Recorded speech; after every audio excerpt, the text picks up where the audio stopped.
there, you know, he died, and I had that in me so bad. So it took a lot of college, a lot of reading out aloud to get, you know, where I got to. And I did make it to radio. I did get a job in radio, so I did radio in San Francisco for like 17 years. You know, I made it on the air, but it took a lot of school, a lot of rehearsal, a lot of reading out aloud. Well, it influenced me a lot. You know, I could never see myself having lived my life after working on the plantations and living out here in Vacherie. I would have been crazy. I just, the Bay Area just offered me so much more to do, so many more places to go, you know, stuff to do, things to see, different cultures. You know, I only had one way out here in Vacherie.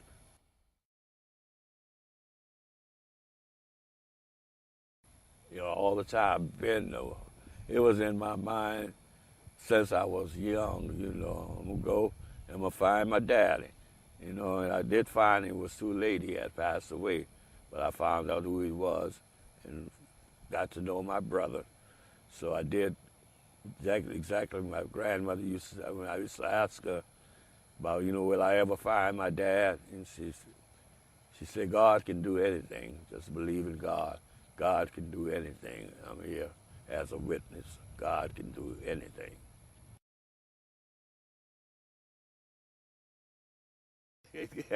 My one-man show is basically my whole story of growing up in Vacherie and the story I just told about joining the Black Panther Party and being in the civil rights movement. Has the poems about the characters I created in Vacherie. It's a whole combination of me leaving Vacherie, leaving New Orleans, and going to California. So it's basically the story I just told you, with everything in it, poems and I don't know. I don't know whether I'll do it again. I probably will. I'm gonna think about it. Just put a new twist on it, or just add a second part to it. Yeah, it was a whole process of putting it together. I worked with a great director. He just passed away maybe 3 months ago by the name of John Doyle in Oakland, and he helped me a lot. And I had a guitar player, and John did the directing, and it came together. It was fun. I did it like maybe 5 times in Oakland. Did it in Berkeley, a couple other places. I did it, and it was fun doing it for about almost 2 years. It ran, and it was a totally different experience other than slam because it's just you. And like I say, I may do it again. I'm not sure.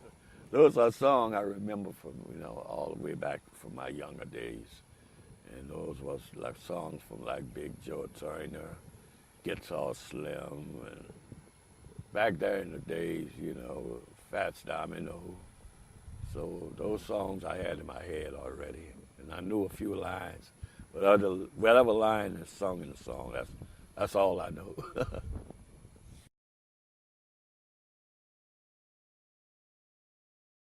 I love doing haiku. It's one of my favorite form of expression. You know, I love haikus. I have a lot of haikus in the book that's coming out too. I got it at least over 30 haikus, and I love them because you can tell such a amazing story in 17 syllables. And I'll keep writing. One day I'm gonna win a haiku championship. I keep trying. You ask me about strategy. If I knew about strategy, I never would have lost the haiku battle because I don't know strategy. And to be the haiku coach, maybe I'll hire a coach next time. Maybe I'll get you a champion. Maybe I'll hire you to coach me. When Jan McKinney started, when he first started Tourette's Without Regrets, which is one of the largest poetry reading in the Bay Area right now in Oakland, Tourette's Without Regrets. And Jamie invented dirty haiku battle. So that's why I got so many dirty haikus. And I thought it was so much fun. And we had so much fun doing dirty haikus. And From then I started writing them.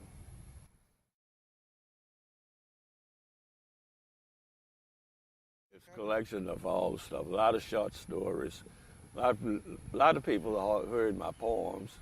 You know, a lot of people, some of my poems they haven't heard, but I don't think nobody really read my short stories yet. So it's going to be something for my old fans and my new fans, you know. It's a collection, it's a mixture. I even got stuff when I drove a taxi cab in San Francisco. I got stories from the taxi cab. I got a lot of stories about Oakland, San Francisco, and LA too. Because I don't have writing that throw away writing. All my stuff goes in my book. Everything I write. You know, that's why I say it takes so long to do a piece. I'm not the type of person who would just write a piece in a day or two, or I wrote this overnight. No, it took me a lot of time to write these pieces, and you know, I figured most of them are good. Well, you know, they're scored good anyway. If you have anything to do with slam poetry, but you know, I just put so much effort and time in my work. So, you know, and I got enough where the book is like maybe 120 pages. You know, I'm still deciding on the title. It was called, at one time it was called Freedom, you know, Freedom Story Poetry from Vassar, Louisiana to Hollywood, California. Poems that made me what I am, made me a slam, whatever, you know. But it's going to be poems from here in Vassar all the way out to Hollywood. I always say Hollywood because I did my very first feature on Hollywood Boulevard. Very first time I featured at a poetry reading was Hollywood Boulevard.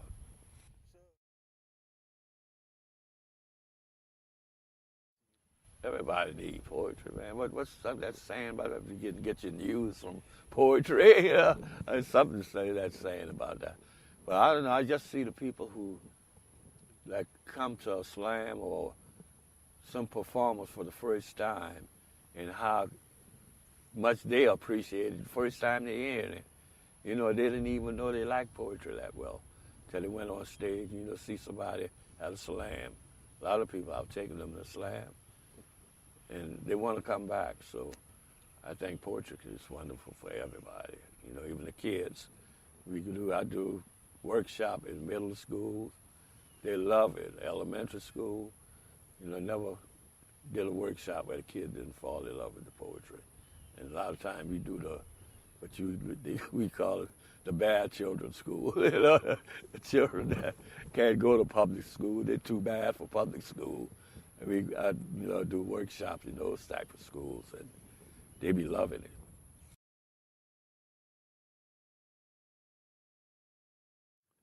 It was a long time ago. I wrote it for my girlfriend I was staying with that time, and it was before I even learned to write, before I, took any lesson, any classes or something was going. Went something like, "You are a rose, just no, you are like a rose, so pretty, so perfect, so soon. It's like the rose that's something that has always a thorn."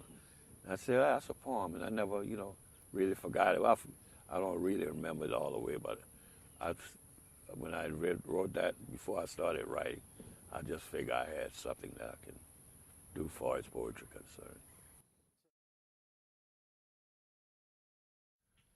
Who knows? Who knows? Maybe hopefully I'll be able to go to an island and just kick back. That's my next dream, just go out to St. Lucia's. That's the one I got on my mind. And go kick that. Kind of enjoy life for a while. I've been performing. I don't really have to do this. I do a lot for just the slam, the poetry community, and I like going to tell stories for the old people. I say the old people, and like not nursing home, these retirement home and stuff. I like bringing poetry to them.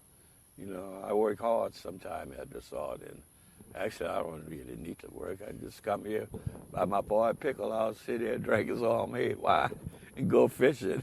I don't need to work, but I don't know what I'm going to do next. Something is on the horizon. Who knows? I might see the ed I want to do. Whatever comes.